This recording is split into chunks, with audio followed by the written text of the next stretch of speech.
Ni kuombe uchukue sekunde chache kusubscribe channel hii ili kuendelea kupata ripoti zetu zote kali kila siku.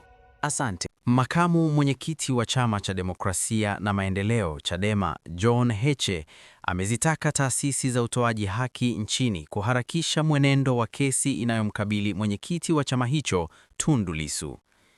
Kupitia ujumbe alioandika kwenye mitandao ya kijamii leo Machi 15, 2026, Heche alieleza masikitiko yake kuhusu kuchelewa kwa haki kwa Lissu, ambaye amekuwa gerezani kwa takriban miezi 11 tangu Aprili 2025. Alisema kuwa tangu Oktoba 2025, mwenyekiti huyo wa Chama cha Demokrasia na Maendeleo amekuwa gerezani kwa zaidi ya miezi 4 bila maendeleo ya kuridhisha ya kesi yake mahakamani.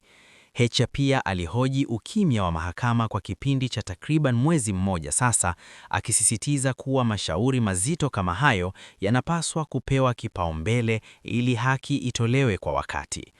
Kwa mujibu wake, Chadema inaamini kuwa kesi hiyo haina msingi wa kisheria na inalenga kumzuia Lissu kutekeleza majukumu yake ya kisiasa. Mahakama tuliyoitegemea kutoa haki na kumaliza jambo hili kwa haraka inapokaa kimya inaleta maswali mengi. Tunataka mchakato huu ukamilike na mwenyekiti wetu arejee kutimiza wajibu wake kwa Watanzania, alisema Heche.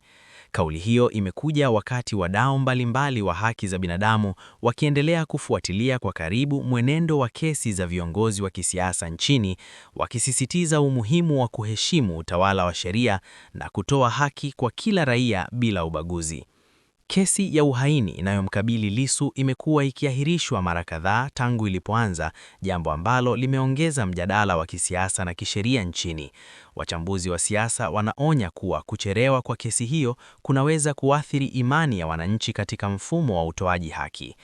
Kwa upande wake, Chadema imeendelea kusisitiza kuwa kiongozi wao anashikiliwa kwa sababu za kisiasa badala ya misingi ya kisheria, huku wito wa Heche ukiimarisha msimamo wa chama hicho wa kudai haki ya haraka kwa Lissu.